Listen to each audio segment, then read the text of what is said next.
Good morning, I am Phil, I am the Down Under Maker. How is everybody this morning? We're just waiting for a raid in from Steve Build, so we'll do a little bit of filler content for just a few moments. A little bit of housekeeping to let everybody know what's going on. Any minute now, the courier is going to arrive at just outside that window and drop off the replacement EBB Gen2 board that I was sent very kindly by Big Tree Tech, because mine from all the beta testing gave up. It just stopped. We know exactly what component failed. We know exactly why it failed. It was just the abuse from the testing that left it a little bit on the weak side. So what I have is one of the actual production units come. It was supposed to arrive yesterday or the day before, but for whatever reason, due to the holidays in China, it didn't actually make it out of the country, and it only just arrived in Perth about 4 hours ago, and it's already on board with drivers, so they have done it expedited for me. What that means is we've had to make up some new content in the meantime. Used too much when new, abused way too much when new, Clown Hammer. We have to do some very nasty things to them, shorting pins and all sorts of stuff that the average user wouldn't do in the normal course of things, and as a result the components just get absolutely thrashed. What we're going to be doing in the meantime is doing something in Klipper that one or two people may have known about, one or two people have maybe even seen, but I've not seen any content creators talk about it. So I'm taking the chance to seize upon this niche and hopefully make life easier for a lot of people, especially now more and more USB devices are being used side by side.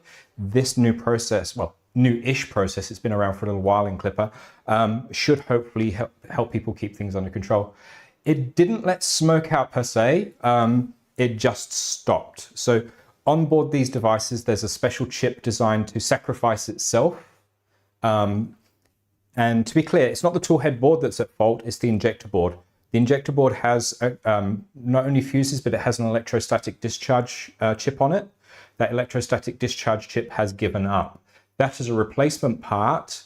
Hopefully, if Big Tree Tech have got this all sorted out, should be a lot cheaper than buying a whole new EBB 36 Gen 2 or EBB 42 Gen 2. Speaking of which, I'll wait for Steve's stream to come in, but I have some extra news regarding the launch. So hopefully that will make everybody excited.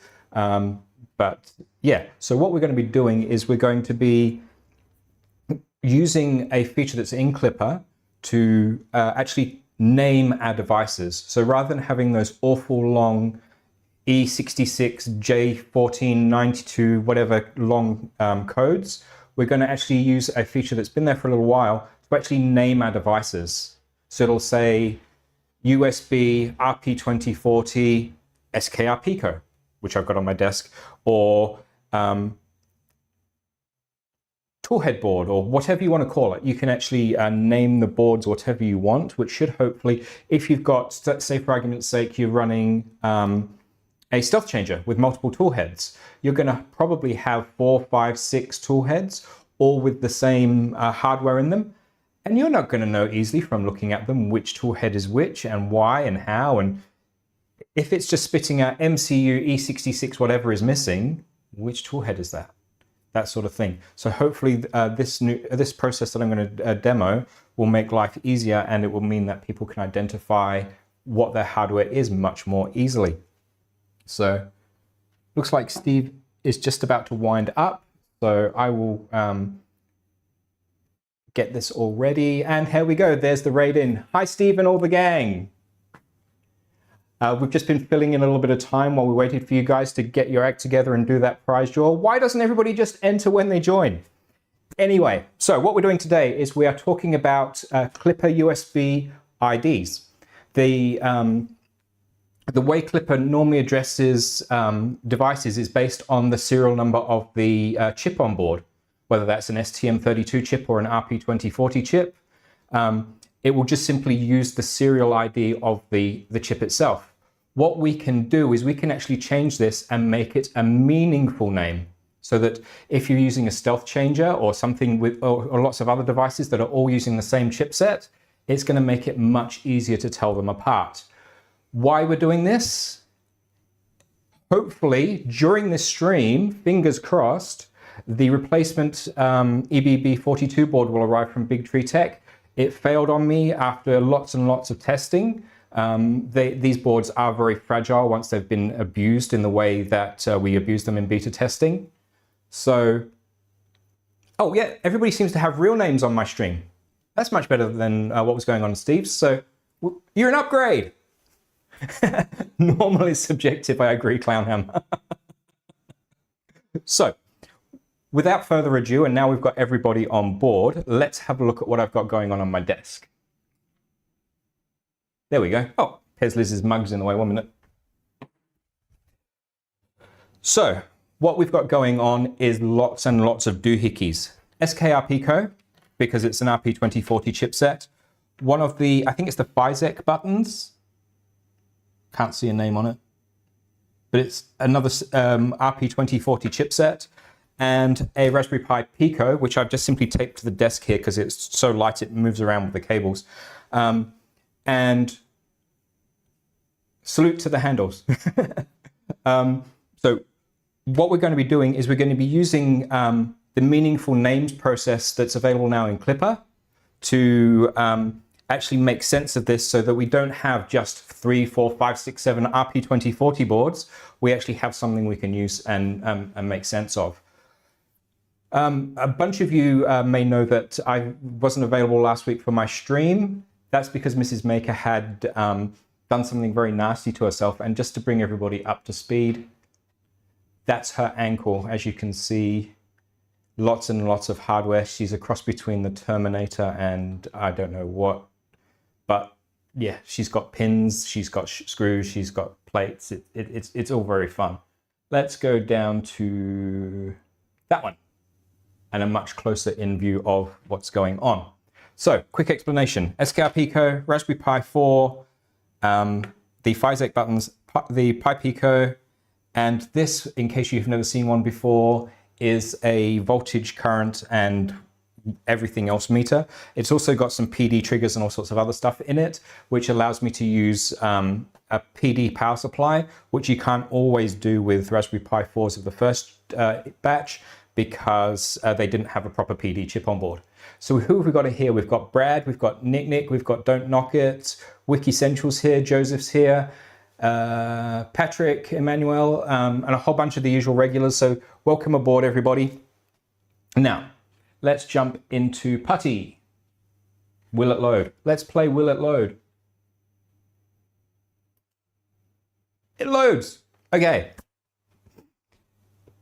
What I've done with Putty, for those of you who would like to know what I've done, if you can't see the pop-up menus, but if you go into the settings on Putty, you can actually change the font size and make the font size much, much bigger. And for old people like me, if you go into Appearance, it has font settings you can go change, and you can make the fonts much bigger so that we can all read them, especially much easier to read them on the screen like that.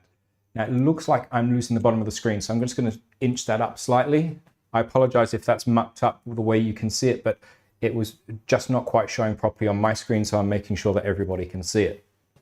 So what have we got here? We've got a Catapult ID and a serial number, and we've got a Klipper ID and a serial number. I may have gone a little bit too far on that setting change, I think.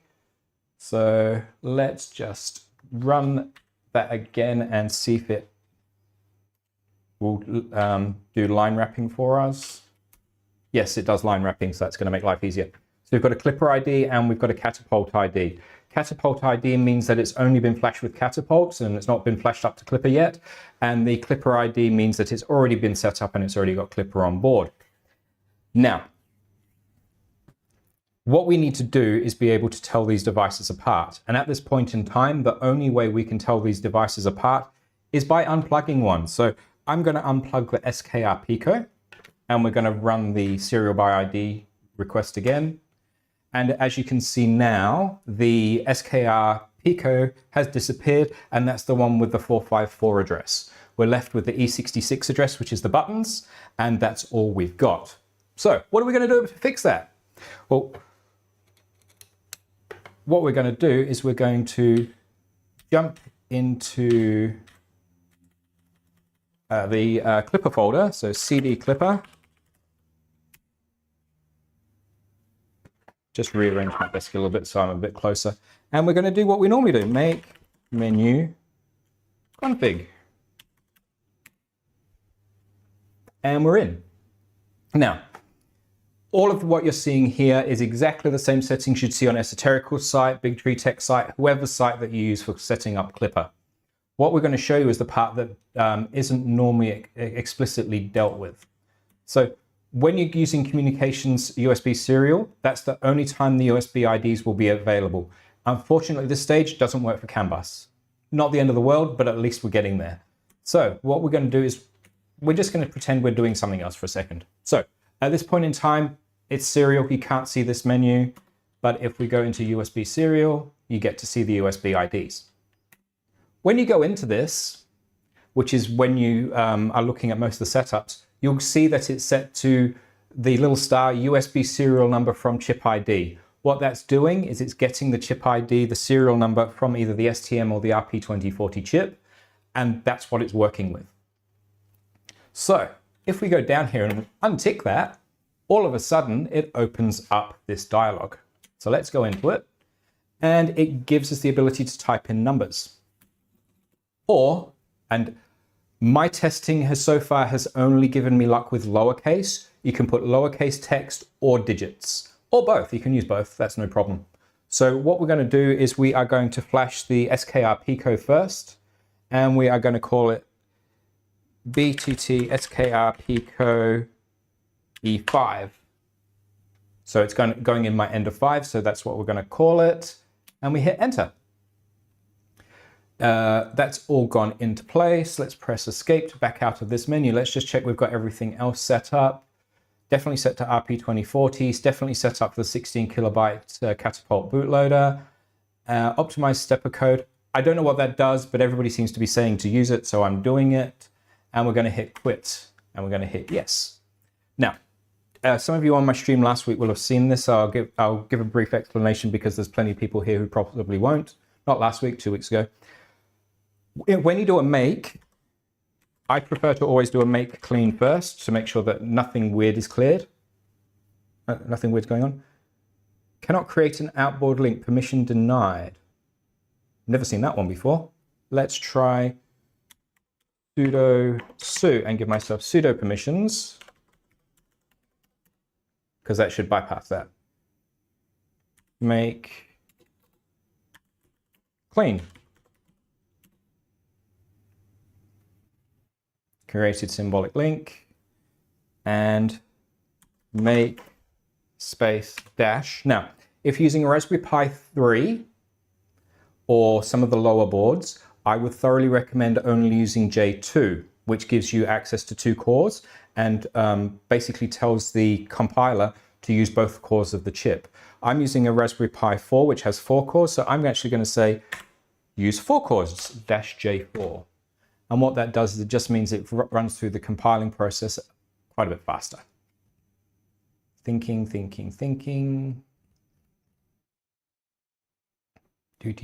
And we're done. Now, this is where I need to quickly jump back to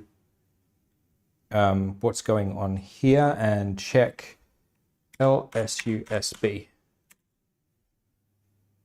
Now, what we're seeing here is none of our Raspberry Pi boards are currently sitting in boot mode. We need it to be in boot mode, bootloader mode, so that it will actually accept the update if we're running Catapult. Or if it's already run Catapult, then we should be able to use the make command. Now, just to plug Esoterical's site for him again, let's jump over to Esoterical's site. So, jump into Chrome. And there we go. We're going to stop the Klipper service.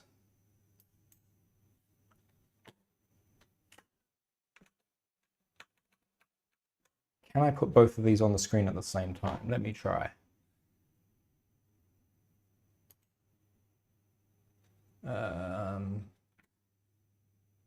Sources. Let's add a source. No, I can't do it, not easily, not while you guys are on stream. just trust me on this, guys. I am going to be copying and pasting backwards and forwards from SO's site. Let's go back to here. So we're going to stop the Klipper service to make sure that Klipper isn't going to interfere with what we're doing. If you already have the USB ID set up in Klipper, it will lock down access to the connection, and it will prevent you doing some of the changes. So what we're doing is we're making sure that that won't happen. And I'm seeing lots of chat going on that I can't read, so bear with me a sec. It's everybody saying hi to everybody. Is that one of the pre-Wi-Fi 3B boards? Oh, you guys are talking to each other. Okay, that's fine. As long as you're helping each other out. Nick and Brad know what they're doing with a lot of this stuff. So we have stopped the Klipper process. I'm just going to bring up Esoterical's page on my other screen, make it easier for me. We've already done the make menu config part. And we're going to need its serial by ID again.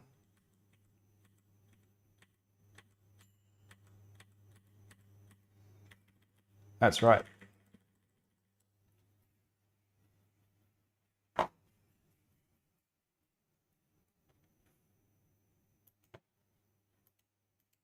Because I did sudo promotion, it means that I lost my my cached commands. We got usb.catapult, which is what we're dealing with SKR Pico. And now what we need to do is we need to give it the command to build it onto the Pi.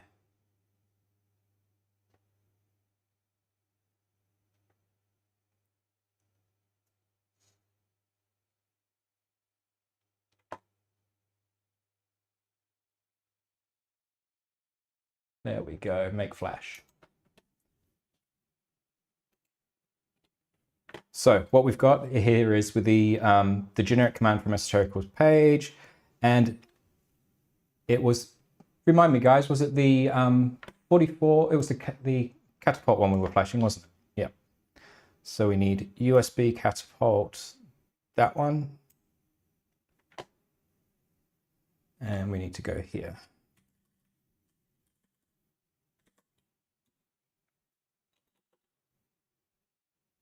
Slash and paste in the ID, USB catapult, and enter. Lots and lots and lots of scrolling and scrolling and scrolling.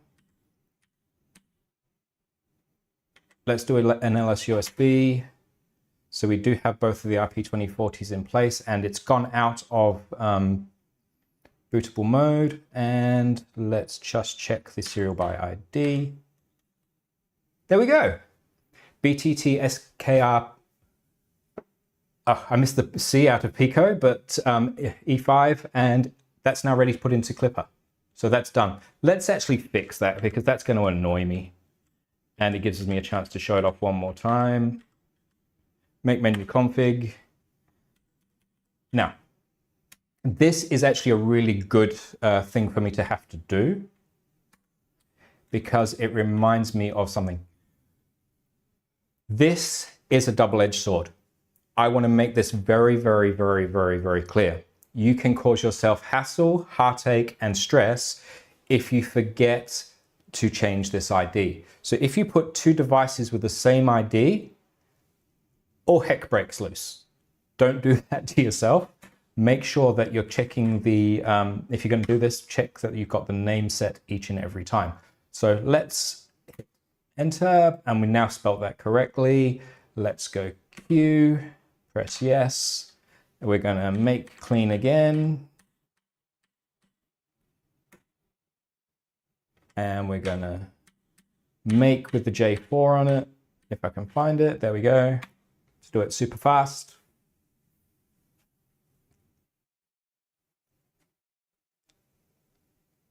Thinking, thinking, thinking, and we're done. So there's one thing we need to remember. It's not using the old ID anymore. It's using the new ID. I'm going to check something just to be sure. I've just unplugged the Pi Pico because you guys might not be able to see that in the overhead shot. Let's just make sure I did do the right one. Yes, I did.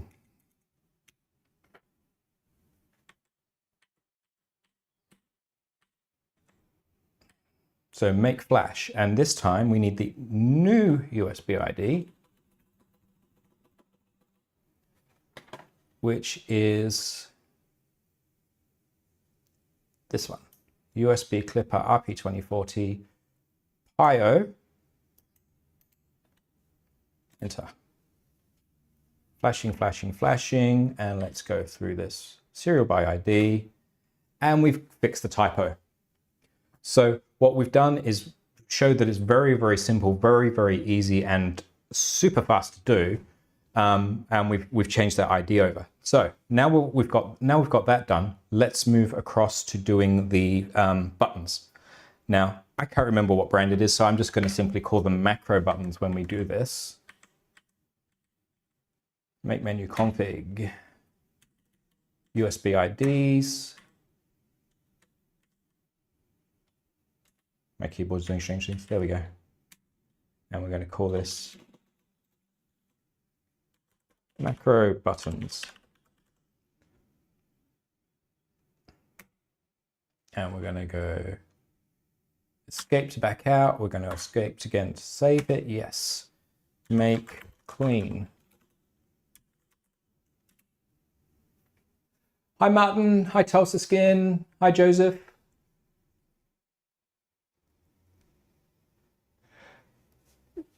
Joseph, normally I would go ahead and do that symbolic link stuff. This Pi image was just built purely and simply for what we're doing today. So at this point, I'm just leaving that alone. Remove dash up.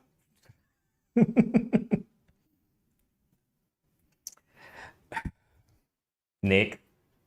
Add something extra to the end, make sure it's unique, like fat 27. Okay, no. As long as there isn't a lump. Okay, I'm not sure what Clown Hammer's going on about, but we'll leave that alone. So we've done the link out, and let's do the make J4. You guys are distracting sometimes.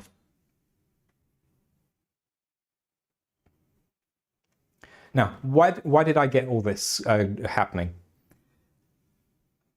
I do lots and lots of beta testing. I make no secret of that.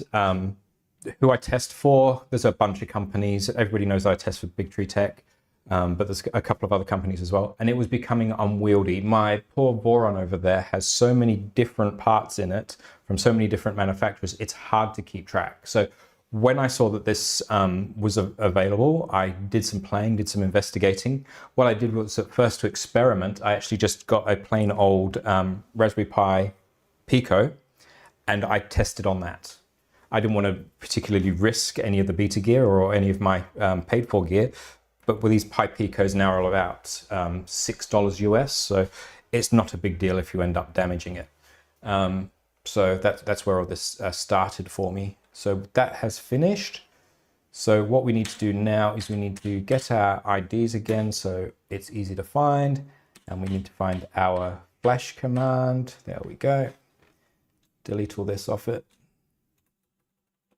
And I'm hoping that at any moment that courier will turn up with my new toys, and we can do a full unboxing of the production unit. Wait, what? Just reading through this. I'm going to take a guess that I typed that command wrong somewhere. It looks all right. Okay, let's do serial by ID again. The buttons have disappeared. So that's the Pico.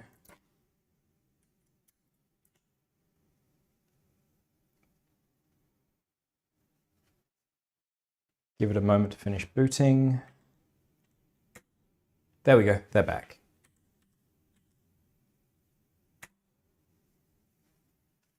It's not liking it. Why is it not liking it? Trace back.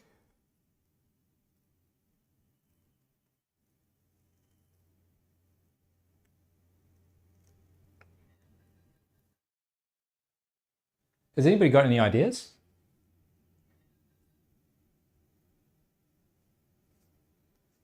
Oh, Nick and his gas issues. Am I getting another Core 1? LTX? Would I like one? Yeah. Would I prefer it if it had index on it? Definitely, because I'm still not a fan of their filament sensor setup. It traps the filament and negates the point of having it. But yeah. Am I planning on upgrading the Core 1 over to index when it's out? If they do an upgrade kit, then definitely. Just me for a second, because then you get to see my beautiful countenance. I even shaved for you guys, so get rid of Catapult.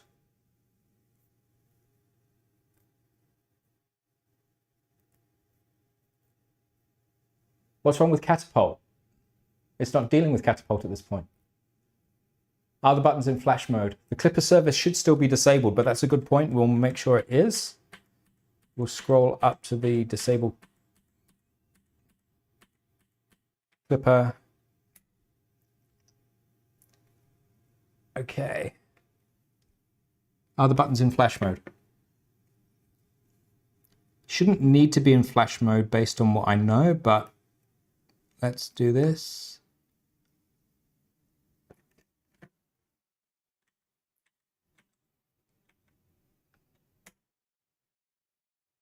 Okay, so it's disappeared, but now let's have a look at...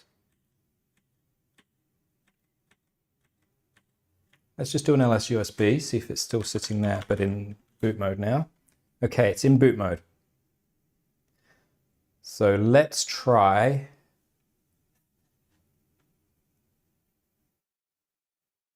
Prusa index next month. Yeah, I'll believe it if I see it, Brad. So let's be clear what's going on here.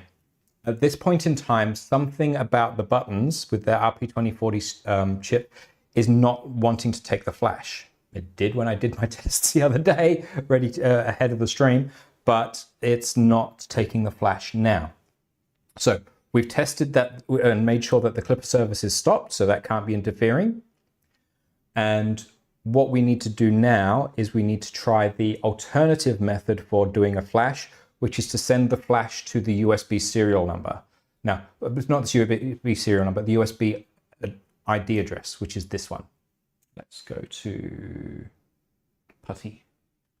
So this address here, that is the ID address where we can send the flash to as well. So let's try it this way.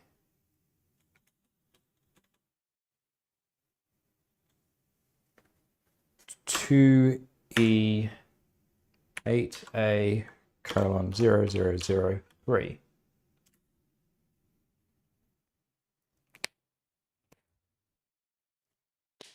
That didn't seem to have as many pages as the last time. Let's see what's going on. Now that should have rebooted the device, taking it out of boot mode. Let's check. It's no longer in boot mode. And let's do serial by ID. Okay, so it's back there and present, but it didn't take a flash.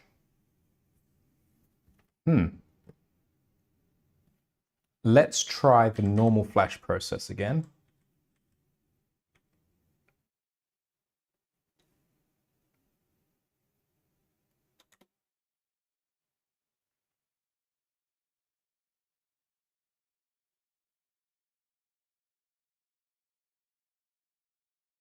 It says the UF2 image with 0 pages, no RP2040 in boot select mode.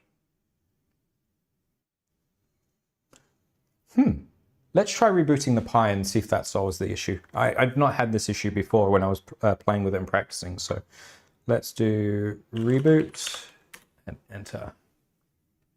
You can't see it on my screen, but at this point, I've got little pop-ups from Putty saying that the device is rebooting.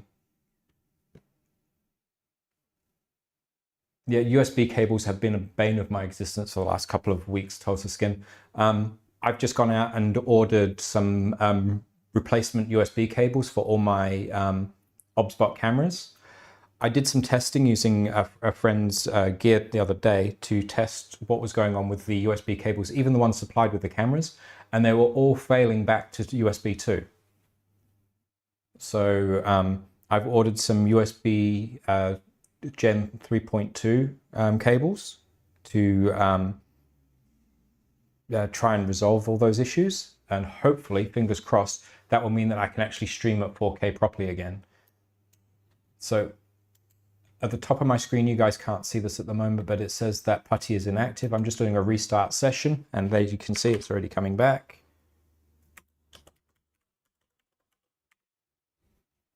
And I managed to type the password correct the first time. So we're in. So let's first of all, let's go to Klipper. Let's do a make clean. Permission denied. So let's do sudo make clean.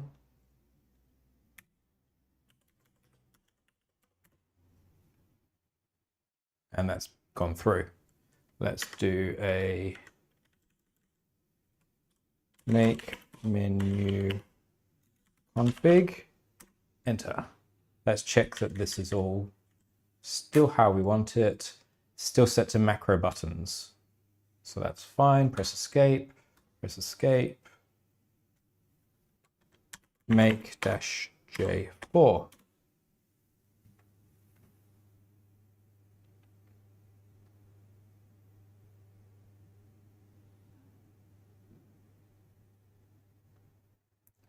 And there. So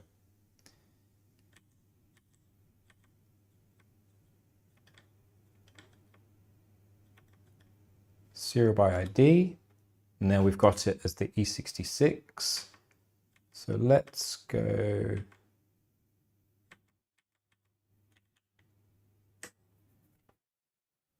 back to Esotericals page, copy, paste, delete all the junk out that we don't need. If this doesn't work, I'm going to try reflashing Catapult on it, because that seems the next logical step. And it still says it's loaded an image with 0 pages. Yeah, let's put Catapult on this thing and see if we can solve it that way. So for those of you who haven't seen Esotericals page, let's put it back up on the screen.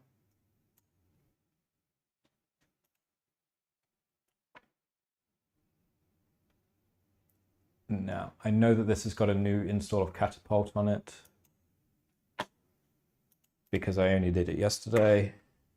So here we are. Let's go to the hardware config, scroll down, and we're looking for, it doesn't really matter. SKR Pico has exactly the same chip,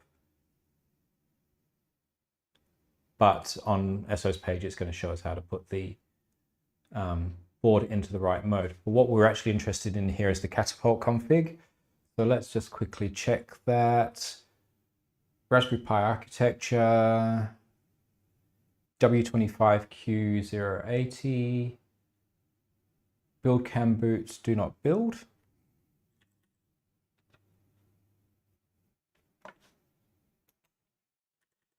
So let's go back to PuTTY, so you're seeing what I'm seeing. Do not build. Communication is USB serial.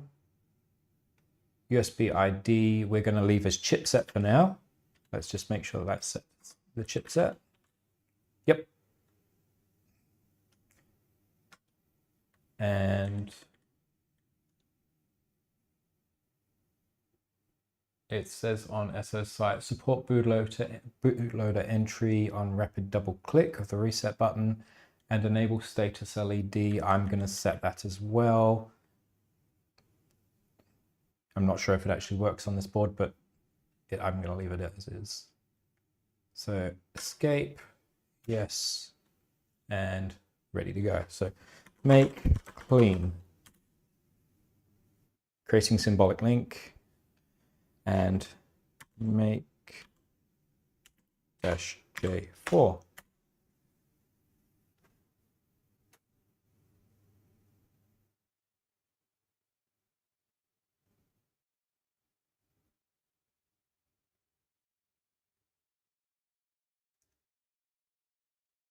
Well, it says it's outputted everything that it needs to, so let's go on to the next step.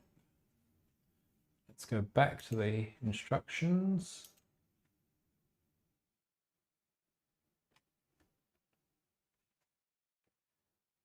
So we've set all that, and this is the one where we use the buttons to put it into boot mode.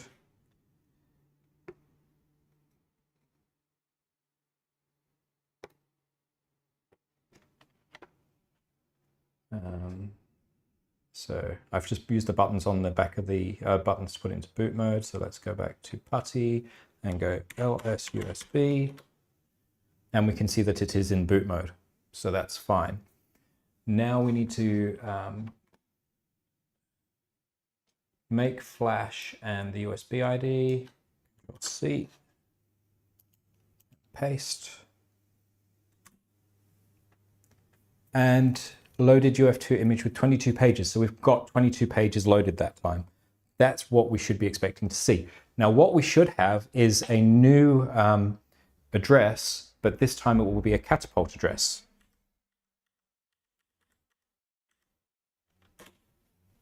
And we now have a catapult address. The serial number hasn't changed. It's just a catapult versus Klipper that's changed. So let's now go back to Klipper.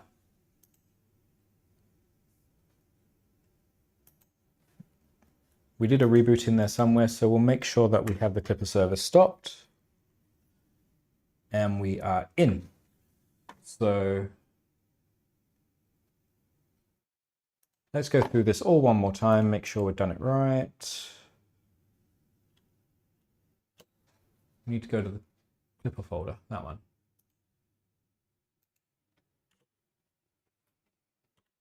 So we're in Klipper. Let's go make menu config and macro buttons. Let's just change that to E5 buttons, just so that we're doing something a little different. Press enter. E5 buttons has been posted up the top. Press escape, backing out, press escapes, yes to save. Make clean, make -J4.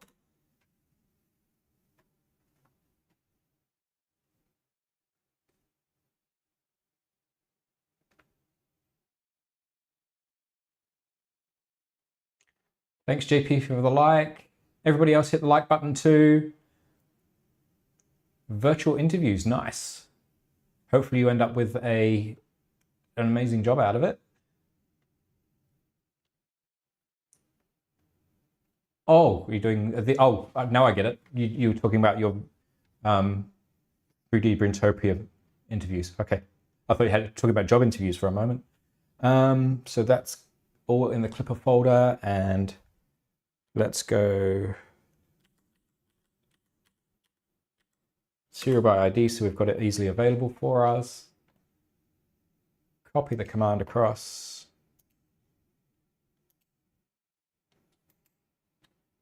Delete off all the bit we don't need.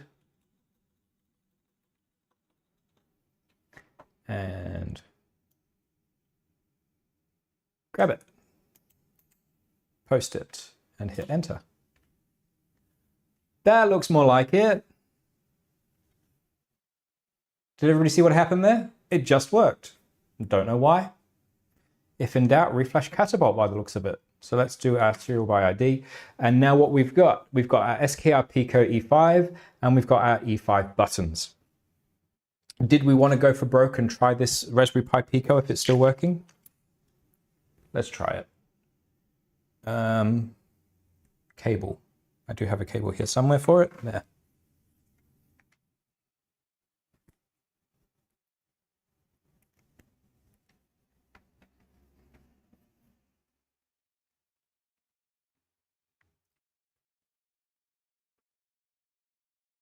Is it lighting up? Doesn't look like it's lighting up.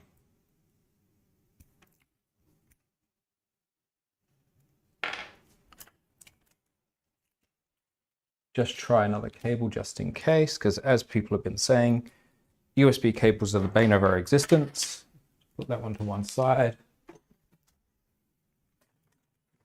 One of the things I've come to do in the last week is if I find a USB cable that's playing up for me, I put it to a side and it goes in the bin. I've stopped messing around with them.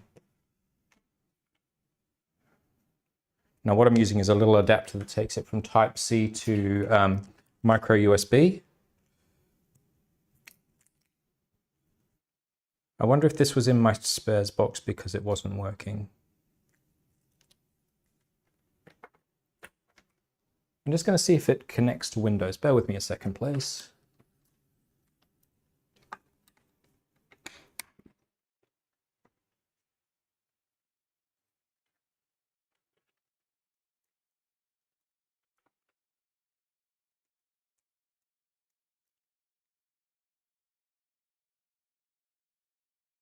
Yeah, that's not lighting up. I'm pretty sure that one's deceased. It was one of a batch I used with some high school students a little while ago. So let's not worry about it. And let's see if I have any other devices around that we could give a try to. Let's try this one. That one. Another SKR Pico, purely and simply because we can. Now we need the jumpers in place. So let's find my little tub of jumpers. That's not it. Is anybody else one of those people who hoards silly things like the jumpers for electronics? Because I am, and I need to stop. They're the wrong size. There's some.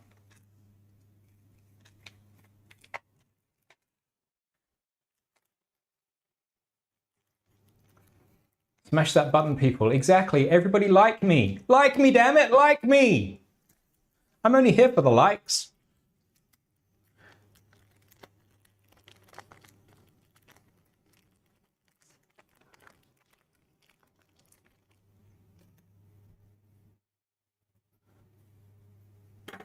Now, this board I know for certain doesn't yet have catapult on it. So we're going to do the catapult part again as well. It's got the 3.3 power, 5 volt power, and it's got the boot select jumper in place.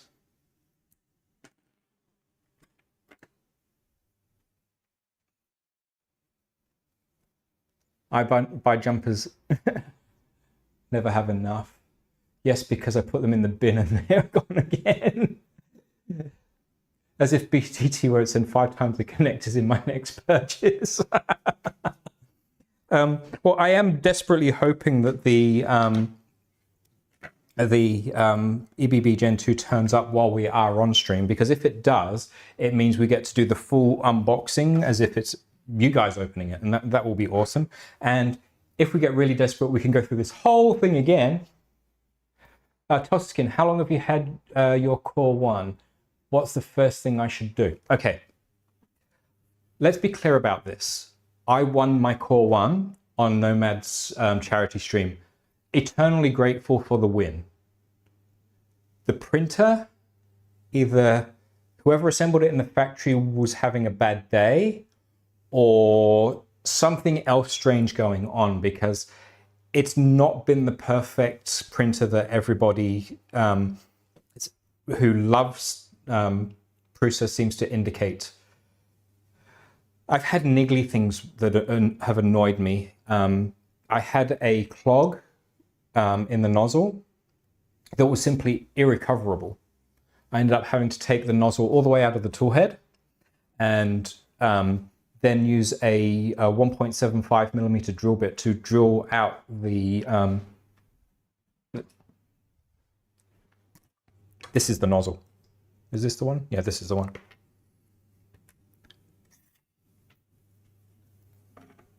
I ended up having to drill all the way down into the heat break, very, very gently by hand, to get all the filament out, because the clog happened And then as I was trying to do a cold pull, it broke right at the top of the nozzle on me. So I was stuck. Things that you can do though. I bought a bunch of the silicon carbide nozzles that Phaetus make because they're an awful lot cheaper for me to get here than the Prusa ones. So that's definitely an upgrade I would recommend doing. I've got the 0.4 and the 0.6 Phaetus nozzles. The other upgrade I would recommend for Tulsa Skin is the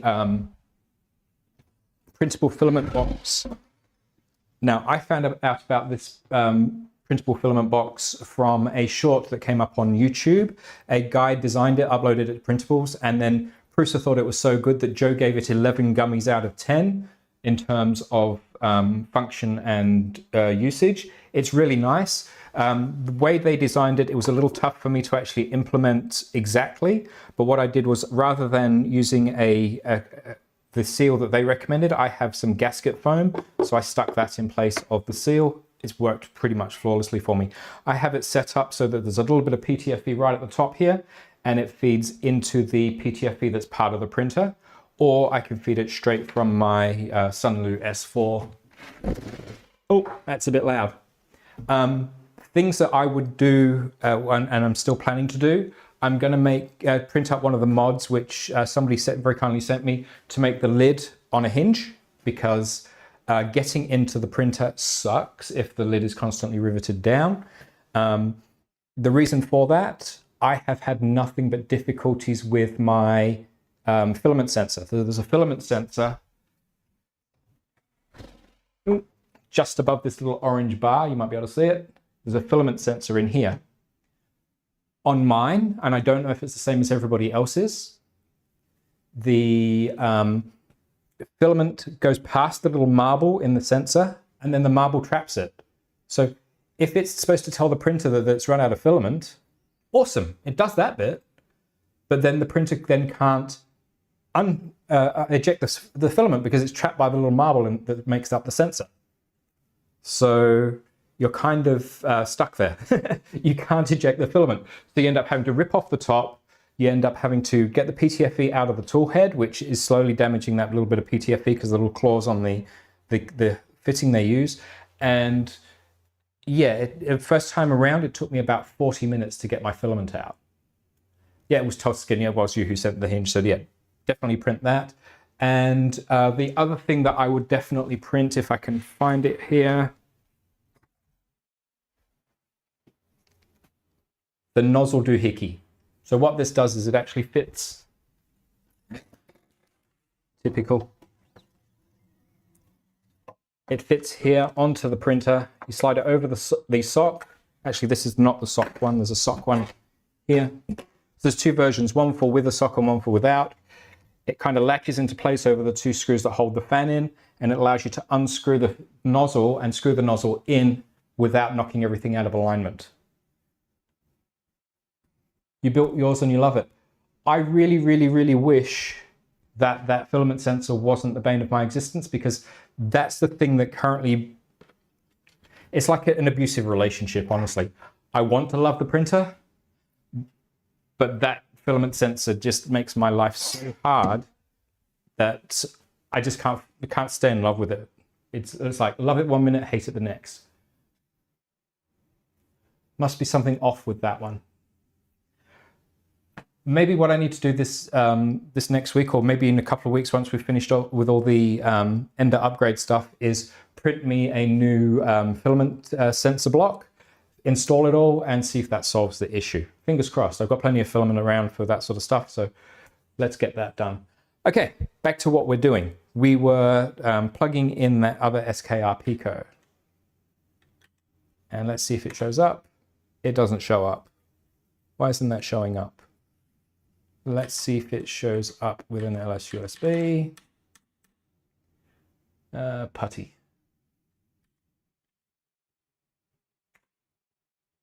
It's in boot mode. That's why it's not showing up. But that's good. That means we can go to Catapult.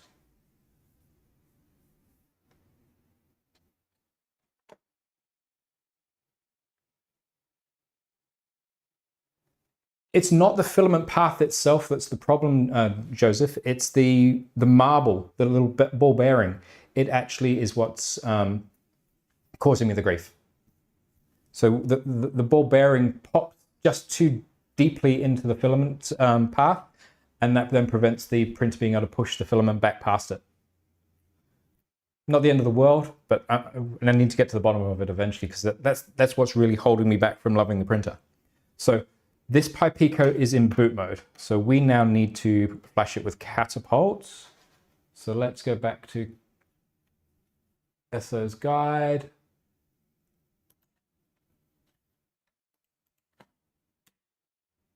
And this was all vanilla, so we don't need to worry about this. We need to press Q to quit. And we need to go make flash.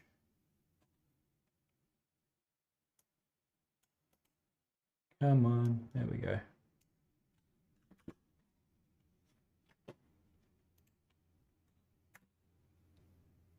And flash with 22 pages. So we know that that one looks like it's gone through.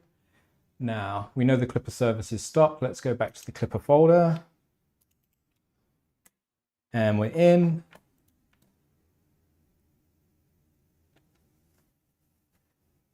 Yeah, Brad, a number of people have always, it's too thick, Phil. Are you saying I'm too thick, or the filament's too thick, or what, Nick? It wouldn't surprise me if I was too thick to get it right. So we're in the Klipper folder, make menu config, because we need to change it.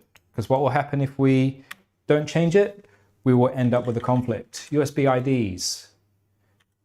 E5 buttons is not what we're dealing with. We're dealing with spare SKR Pico.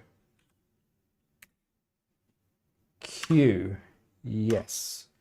Make clean. Enter. That's done. Make -J4. Enter.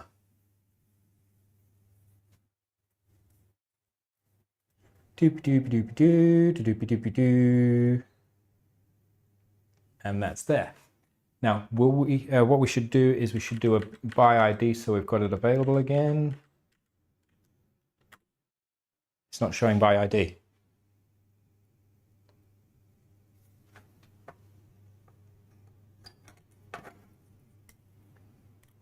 I'm just unplugging the board and plugging it back in.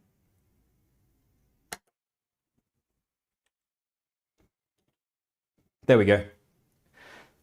For some reason on some of these SKR Pico boards, some of them like the boot jumper installed and some of them don't. I'm putting that down to maybe different batches or something, but that's definitely now in place, and we've got a 455 serial number, so we know exactly what we're going to flash.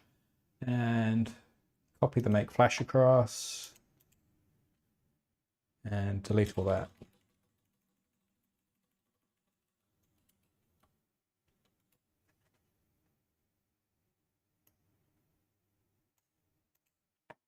Enter.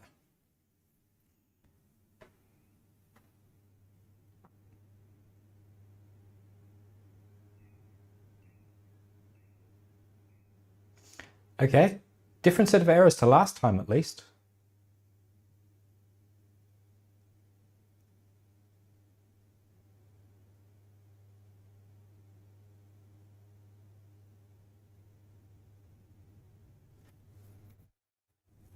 What did I forget? Maybe the magnet needs to be reversed.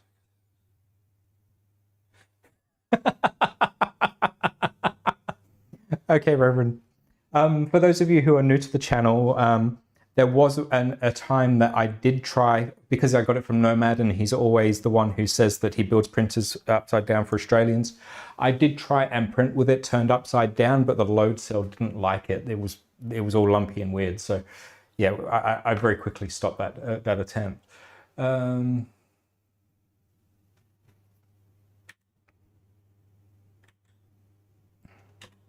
Serial by ID is there, so it's definitely in the right mode.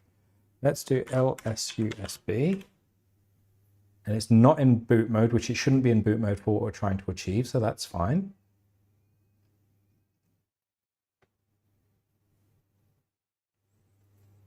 I didn't miss any characters according to what I can see here. So let's try it one more time. If not, we'll reboot it. Attempting to connect to bootloader and fails.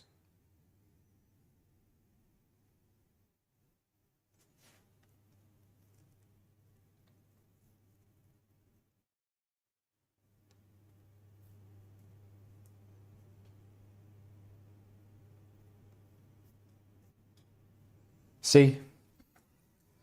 I'm not the only one who has all these hassles with getting this stuff going. Let's put the jumper into boot mode.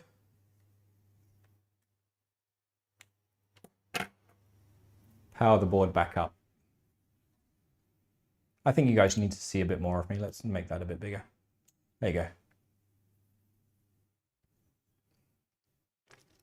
I shaved for you guys, may as well make the most of it. Okay, it's in boot mode. So let's try our flash again.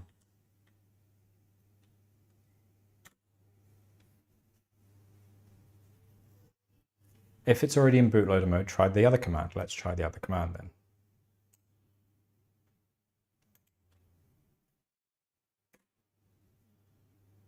And it flashed it with 0 pages. Should we reflash it with Catapult? Let's just make sure that Catapult's not doing crazy stuff.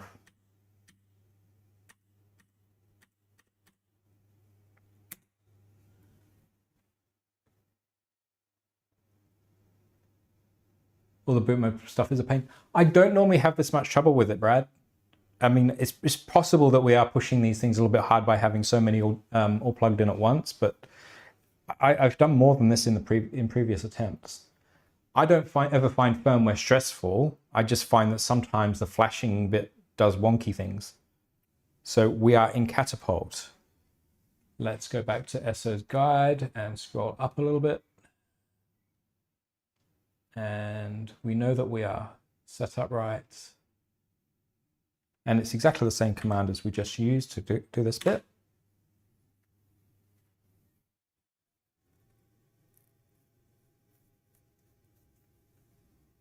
So let's go back to putty.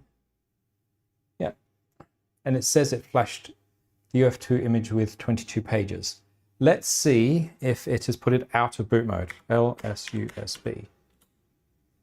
No, it hasn't put it out of boot mode because this one's a jumpered version. Let's pop the jumper off and do a reset on the board. Now we have all 3 boards back in conventional state. So let's go to Klipper now.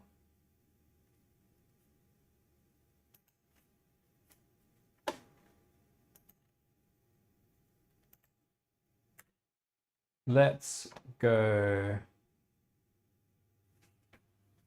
make clean. Let's go make menu config.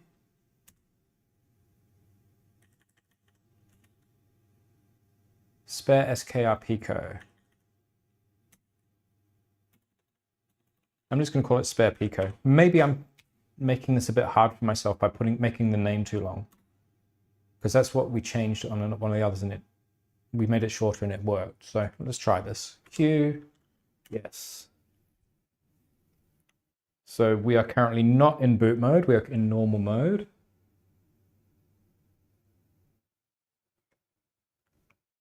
Let's get the ID one more time.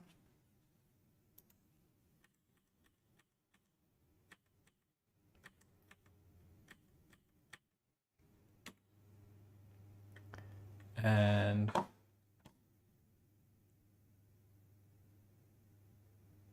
let's get the flashing command and delete all the superfluous stuff.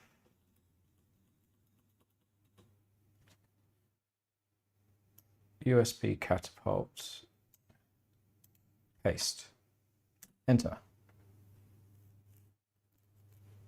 Now what I did this time was I left the make command in place. So it's doing a whole fresh make.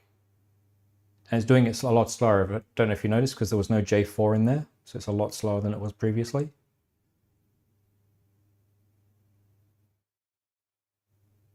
That seems to have worked. Okay, let's try it, shall we? Serial by ID. And there we go, spare Pico. So is it that we had the command too long? Is it that the flashing was just playing up for us? Who knows? Let us do something a little bit different now. Let's change pace. Let's go into Klipper. So swap over to Chrome.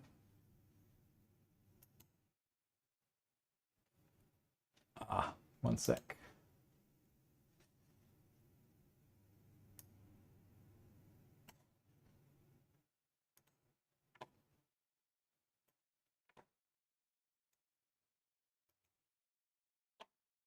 So, sorry guys, I'm just making sure this all... Let's turn that off. We don't really need to see that one. So that's that one.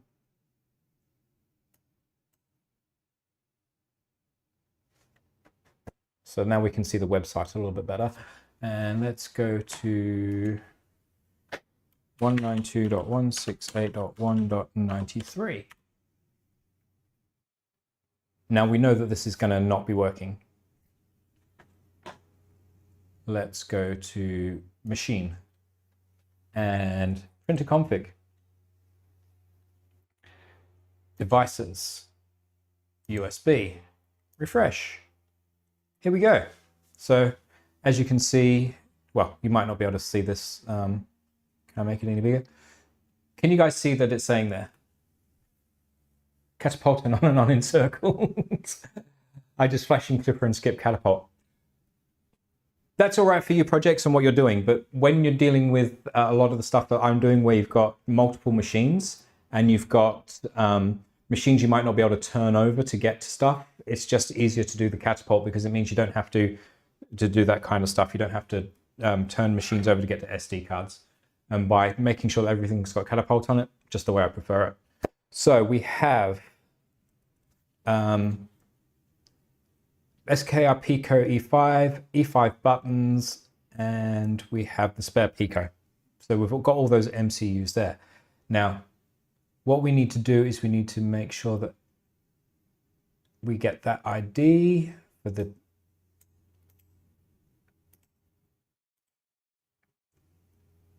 and we're going to paste it in here. Control V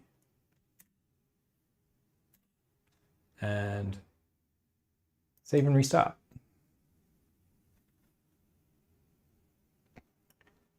Will it connect? It was connecting. Catapult for quality of life. Feel just like splashing. Yeah, good one, Nick. We don't have the Klipper service started. That's possibly one of our issues.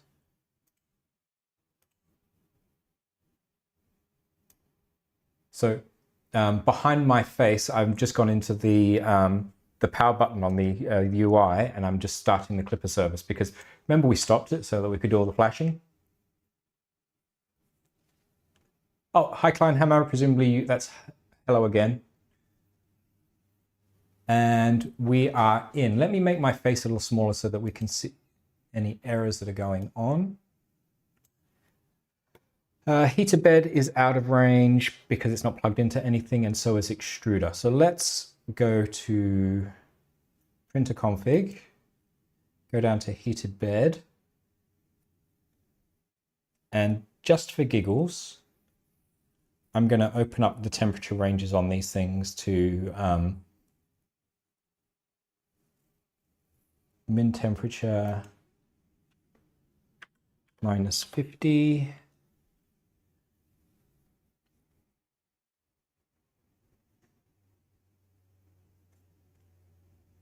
Extruder,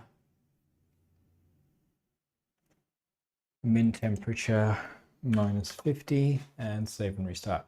Now, there's no thermistors plugged into the board, so of course it's going to do strange things. Printer is not ready. but why is it not ready? Give us an error. Oh, we're in. So let's go to the dashboard. So would I recommend doing what I just did? Absolutely not. 3D&T printing. AI is awesome, but Twirple lives. Twirple, okay. Quality AI printing of...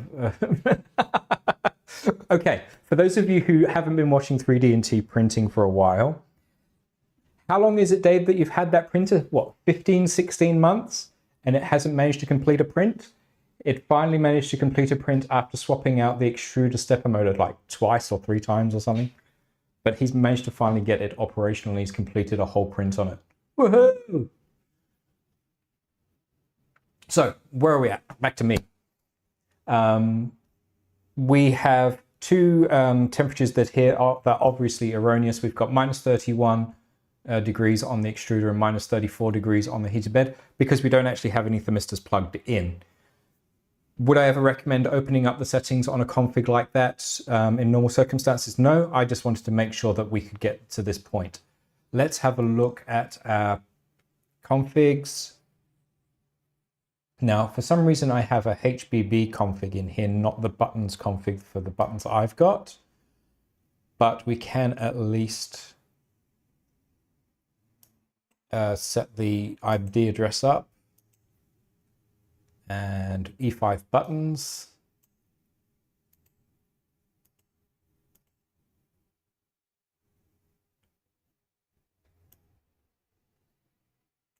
Control V. Save and restart, which means I can now go back into here and enable that, save and restart.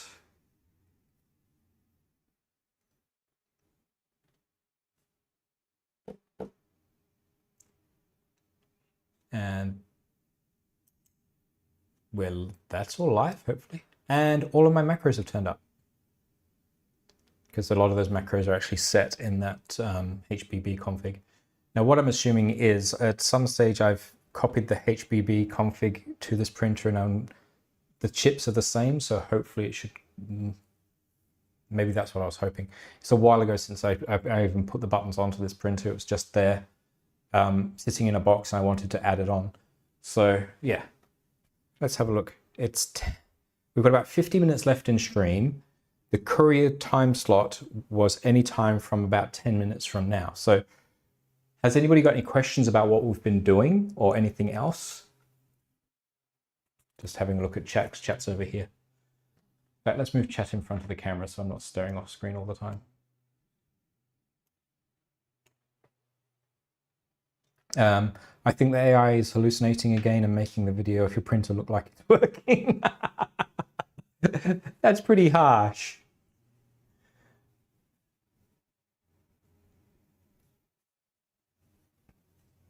It does written apologies when you call it out for doing things wrong. Okay, let's go back to talking about the EBB Gen2s for a couple of minutes, because just pad out that time and hopefully mean that the courier gets here so we can actually play with it. I got tipped off with... Okay, now, Dave's just asked, did I get a shipping date? No, not a shipping date. What I got told by Luke a couple of hours ago, Luke from Big Tree Tech, that is, launch will be tomorrow. So tomorrow, all of the media stuff will go up, and anybody who's been sent demo units of the embargoes will lift. Myself, Stacking Layers, and another of the BT testers, we got permission to talk about it early. How big of a knife do I carry? We're not allowed to carry knives in Western Australia. It's part of the anti-gang laws, but no big deal. We don't need to carry guns or knives here. We don't fear for our lives when we're on the street. So where was I going? EBB, so it launches tomorrow. All the media stuff will go up tomorrow. It should be live on the Big Tree Tech and BuyQ websites tomorrow, along with AliExpress links for buying and that sort of stuff and all that jazz. When it will be available in the US, do not know. Have I been told what the US price Should be, yes. Is there any point in me giving it to you with all the tariff situation? Almost certainly not. So at this point in time, while I know what they want to price it at, what the actual real price will be by the time it's landed in the US and all the tariffs are paid, it's going to make that any figure I give you completely irrelevant. What I do know is that the existing EBB 36 and EBB 42, the Gen 1s, they are going to still be for sale. They will be basically the budget version, for lack of a better way of putting it. These Gen 2s will be considered the premium, the full fat version. They're going to have the max chips on them and all that sort of stuff. Crocodile Dundee would be ashamed. Okay, let me see if I can do my best Crocodile Dundee, just shaving with a random razor blade. There you go.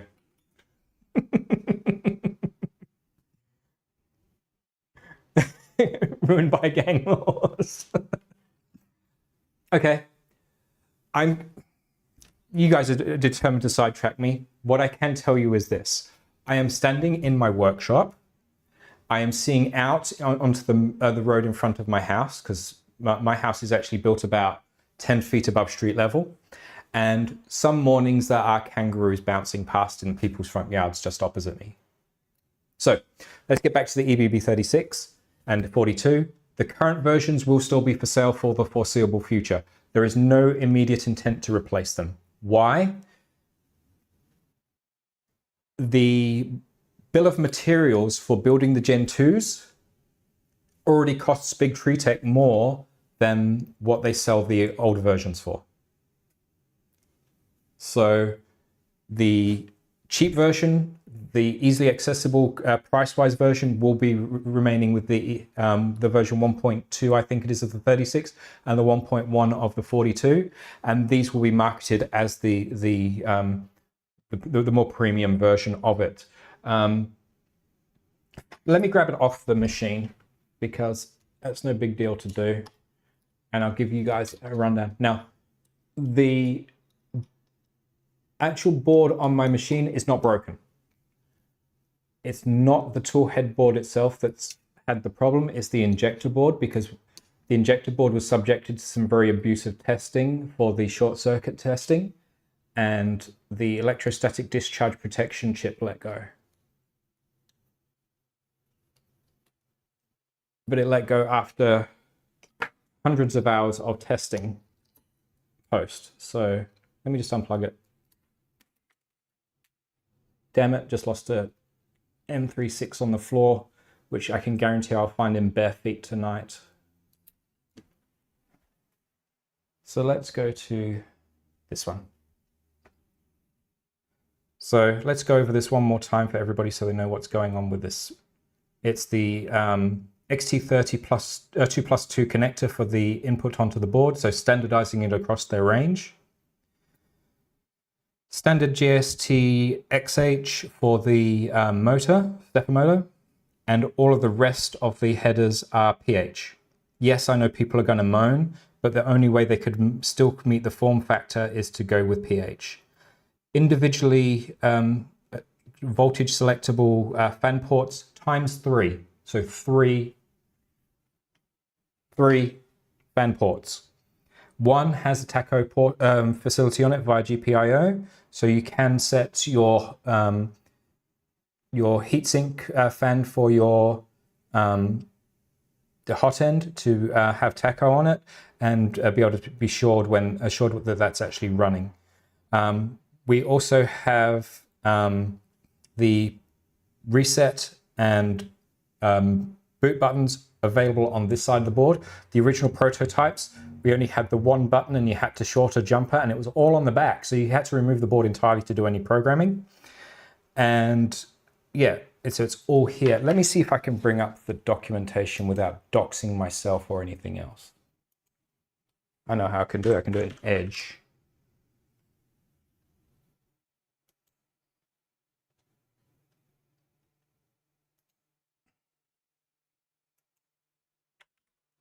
Sorry, bear with me for a minute, guys.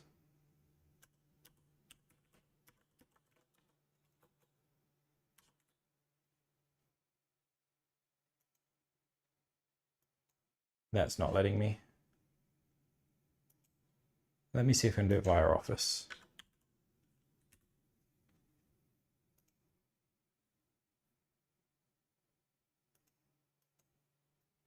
Don't be reality. Okay. As I watched that unfold, I was really happy that I hadn't actually hit the entry button. I was on a Discord with a whole bunch of other regular suspects from around the community, and we were watching the Creality stream and chatting away on Discord, and then we saw that they hadn't entered. They all entered, and about 5 or 6 minutes later, we watched as not only their details, but pretty much everybody else who had entered on the stream, their private details got shown up. And then we were like, whoa. I can't get into Office 365 at the moment either. Let me see if I've got a cached copy on my machine here.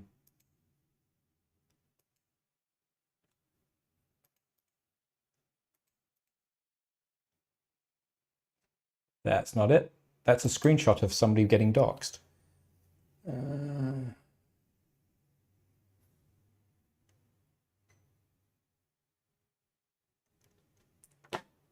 Did I put it in my images folder?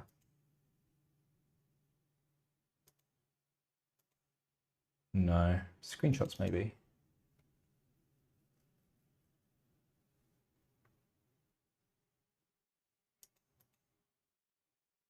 No, definitely can't show you that one. That's a prototype that's not been released yet.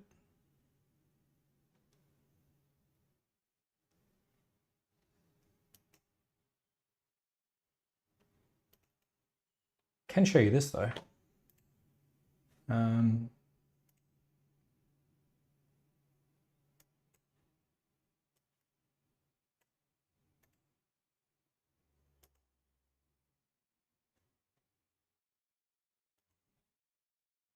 Sorry guys, I know I've gone a bit quiet.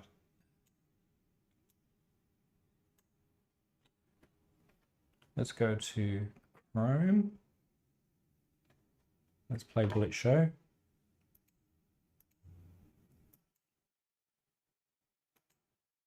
Okay, let's see if we can make this a bit bigger for you guys. So this is the electrostatic discharge chip on the injector board. This is what let go for me. And yep, big huge hole burned in it. Don't fully understand exactly why it let go, but this is the component that let go, and yeah, that's why I can't currently finish off that build until the new parts come in. Let's go back to this. So back to the board. Individually voltage selectable. I think it's only 5 or 24 volts for the voltage select from memory. I don't have all the paperwork to hand, and I don't want to open it up and breach anything private.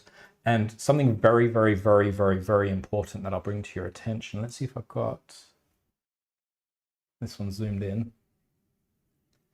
Up here, there's a 2-pin header. That's 2 pins for a jumper. If you put the jumper into place on those 2 pins, that is what puts it into CAN bus mode. That's what tells this board it's in CAN bus mode and to accept CAN data. And once it's in that mode, it will only talk in CAN bus. If you remove that jumper, it puts it into USB mode. It will only talk in USB mode. So it's really important that when you're dealing with the board that you understand that. They have done some work to try and harden the board and protect you from doing silly things like feeding it USB data while it's in CAN bus mode and that sort of stuff. But there's only so much protection that you can provide from stupid, because stupid is stupid. So what else are we looking at here? The back of the board, check out the density of those chips. That's why the board has had to grow a little bit, it's grown a little bit vertically that way in order to house all the electronics that handle all this. And the technology that they use for the USB I don't know how much I'm allowed to talk about it, but I did some research on the technology that they're using. They're effectively using an industrial version of USB rather than the regular household stuff, which then allows them to run high voltage alongside it.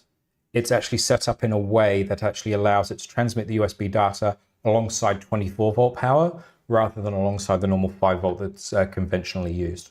So that's how they're able to do it over 4 wires and not need the extra earth strapping in most cases to protect the signal integrity. Come on, courier, turn up, turn up.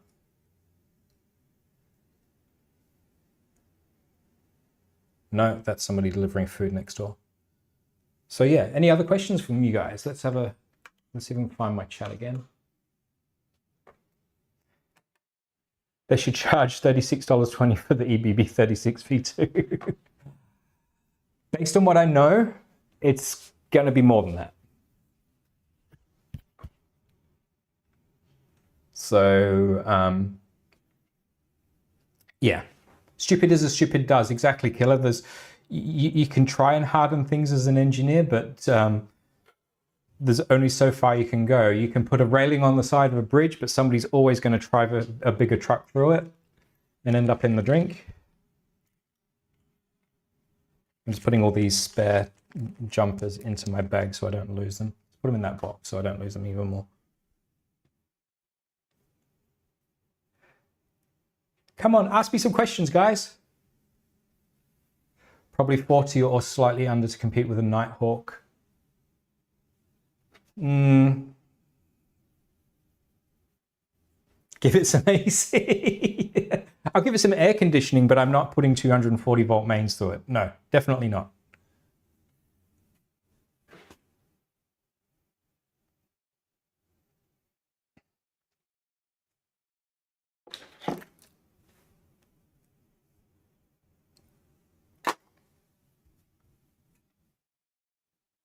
Come on, give me something to talk about, guys. I could tell you about my week. It sucked yesterday. I was called in to do some relief teaching, some what you Americans call substitute teaching. And it was for a school that has a broadcast license for Adobe. And I was teaching media studies, so photography, filming, cinematography, all that sort of stuff. Do I have an AU price? Yes, I do. But then people will then infer the American price from that. And yeah, let's just leave it for the websites to sort out tomorrow, just to save heartache and pain. Are they using powered USB like cash registers use? Very similar technology, but not exactly the same as far as I know. Huge. What's in my pockets? Nothing at this point. I try not to carry things in my pockets. How's Mrs. Down Under Maker doing? I did show that picture earlier for 3D&T. Let's go to here for you.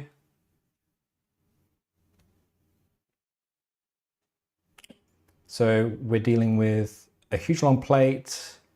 There's at least 6 screws, maybe 7 screws, and then 2 long pins.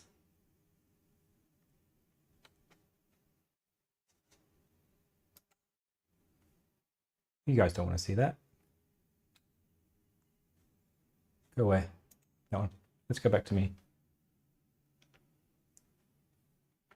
And bring up chat so I don't lose it. My precious. So she's upside down. She's working in the next room. She's probably going, why are they talking about me? Yeah, unfortunately, she's decided that she's well enough to go back to work. M2, M2.5, or M3? I'm not sure what you're talking about. Huge? Oh, you mean the mounting for the boards? The board mounting is M3. I'm going to take a guess that's what you're asking about. Now, while we're waiting, just hoping that this courier turns up, which could be any moment now, please take a moment to jump across to the like button. Make sure you mash it, make sure it's lit up. Subscribe if you haven't, doing all that YouTube spiel. I've been doing my best to drive people to go see projects and like and subscribe for him. He's just cracked his 1,000, which is amazing for him. He now needs his 4,000 watch hours. Projects, have you met your 4,000 watch hours requirement yet? In order to get monetized, YouTube have, in the not too distant past, pushed a lot of the parameters up, making it much harder to get monetized. So please watch the streams, like the streams, subscribe to people. Even if you just have it on in the background as you go to sleep, it all helps with our watch hours to help us get monetized. If I get monetized, it means that my streams got some cash coming in, and it means I can buy more hardware and do more stuff. I'm not the sort of guy who's going to sit here and ask you to donate cash or anything like that. It's not what I'm about. I don't want to do that. But if the stream can start to pay for itself a little bit, then that would definitely be an advantage. Where I'm at with my Ender 5 right now is that I would love to be able to do something like a Mercury conversion on it, but spending money on Rails and that sort of stuff right now as it leads up to Christmas, I just don't have that sort of cash around. So you hit the 3K mark, which will allow for memberships. Memberships is awesome. If you can get the 3K for memberships, that means you can get a few dollars coming in from memberships, and then that really does help out. So yeah, I'm slowly working my way up there. I'm sitting at around 210 subscribers, I think. So anybody who hasn't subscribed, please hit that subscribe. That will make my day. Thanks for the shout out, by the way. Yeah, you're more than welcome, Projects. Projects has a marathon stream coming up in November, where he's going to start an Ender 3 NG, and he's not going to stop his stream until he's finished. So as I understand it, he's planning on having a few makers and creators jump into the stream and cameo at various stages during the stream to keep things interesting. Because let's face it, nobody wants to watch Projects for 11 hours straight.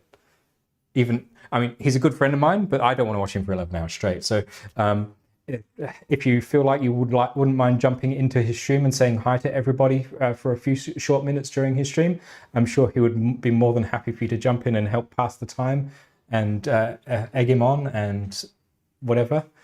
Maybe heckle. That's what I plan on doing.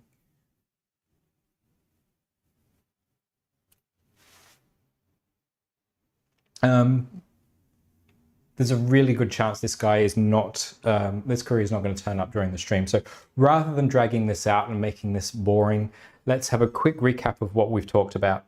We've gone through and we've demonstrated that flashing Catapult beforehand makes flashing the other things a little easier in some situations.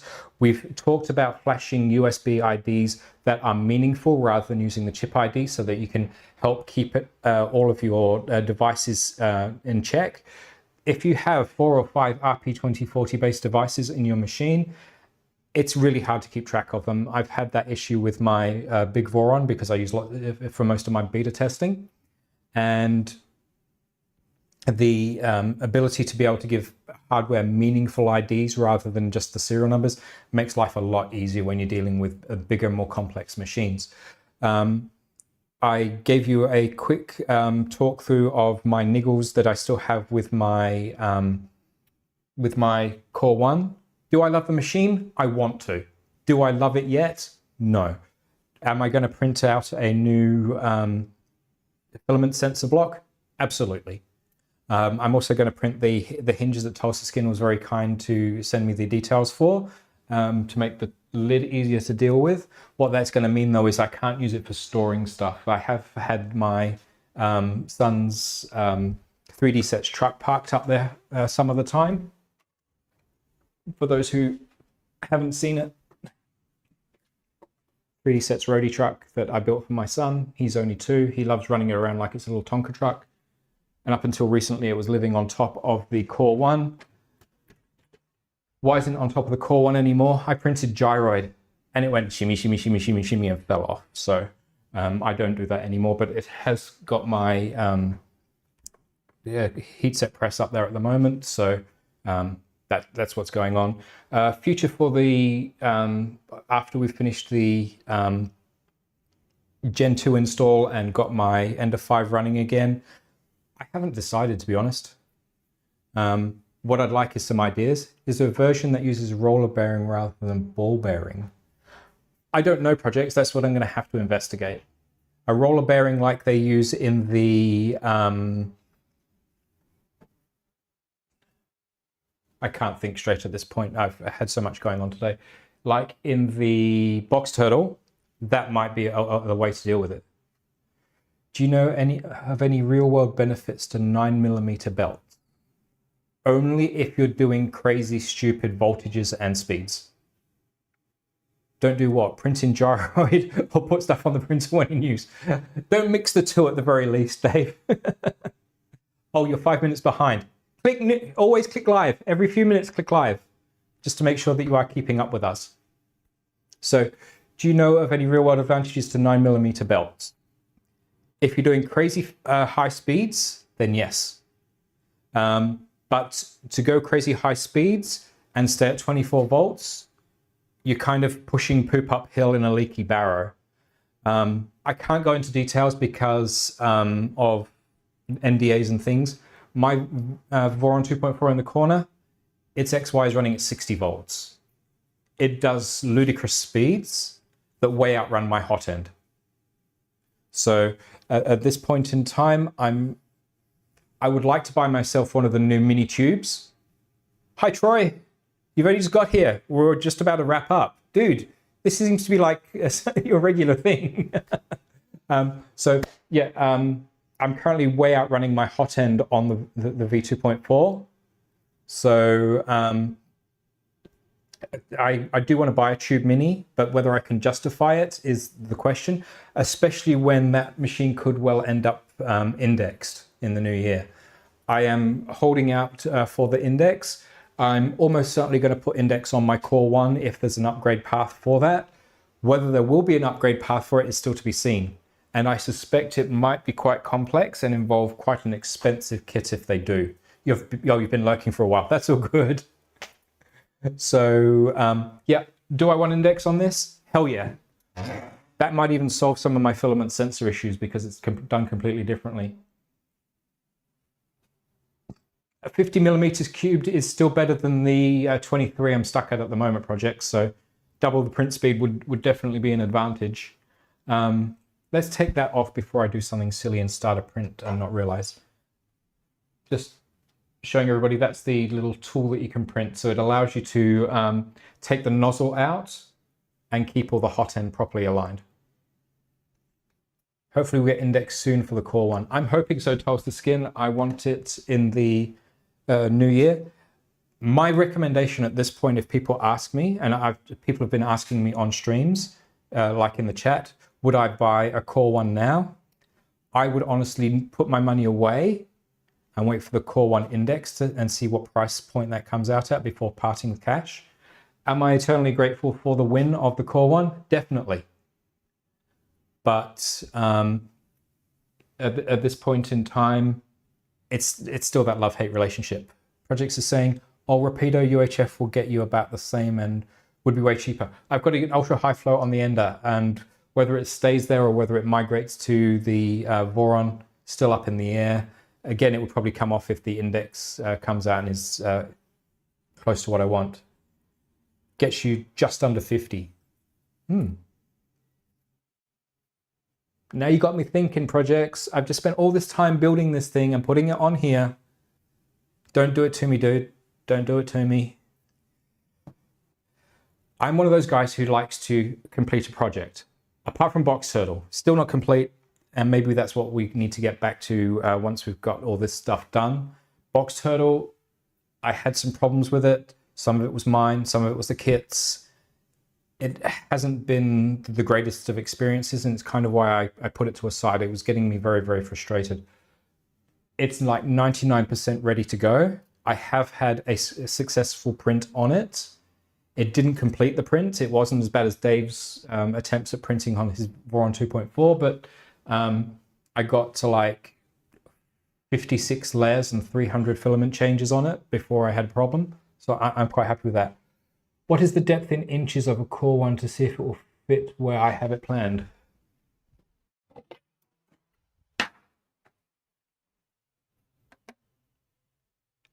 The unit physically is about 16.5 inches, but reliably and practically, because of the cable coming out the back, I would allow 18 inches depth. Because, yeah, by the time you've got the power cord coming out the back, that's another inch, and then another ½ inch for safety. What's an inch? It's a draconian, outdated measurement used by weird people in this continent far, far away. And the rest of the world just humors them by still knowing what they are.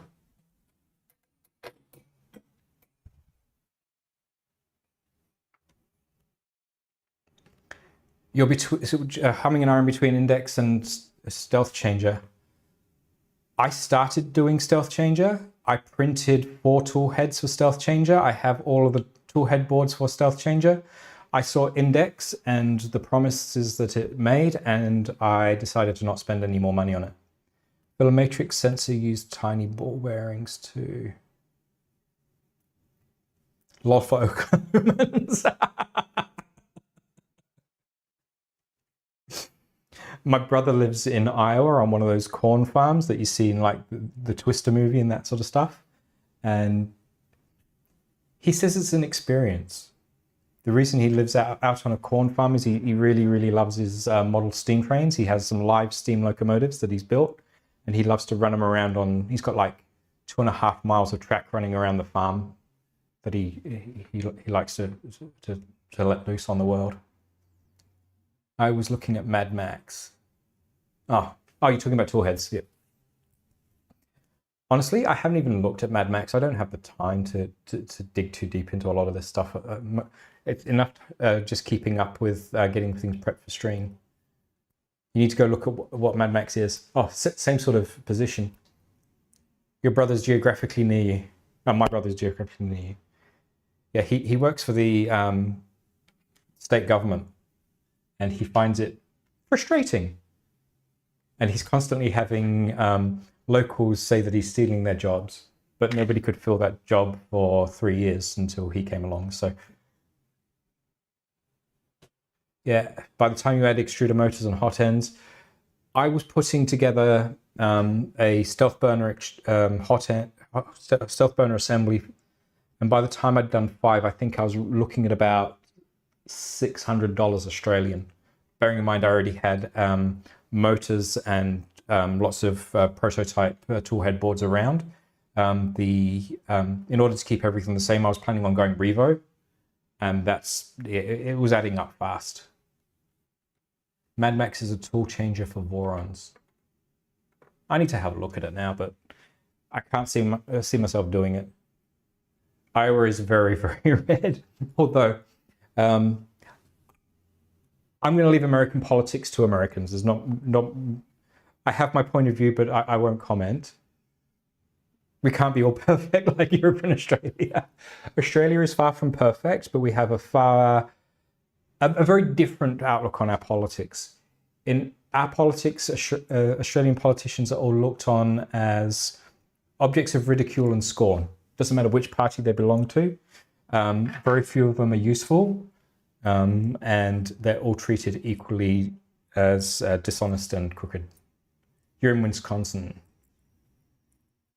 I mean, I've been all over the world, and I choose to live in Australia because it's chill, it's relaxed, the cost of living isn't too bad. Isn't Mad Max typically a dual head changer?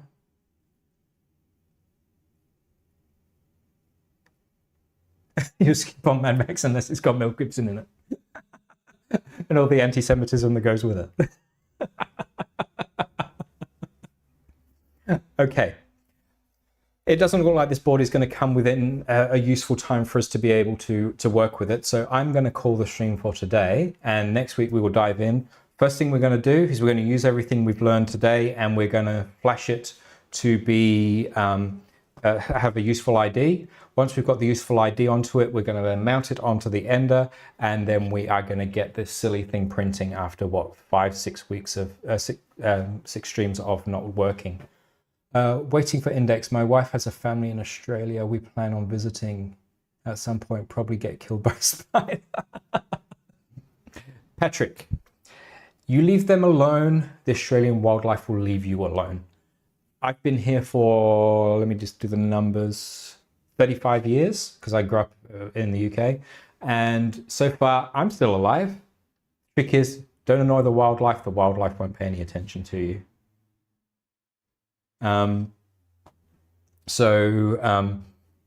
Yeah, you guys in your chat keeps putting me off. Next week, we will flash the Gen2 board to give it a useful ID.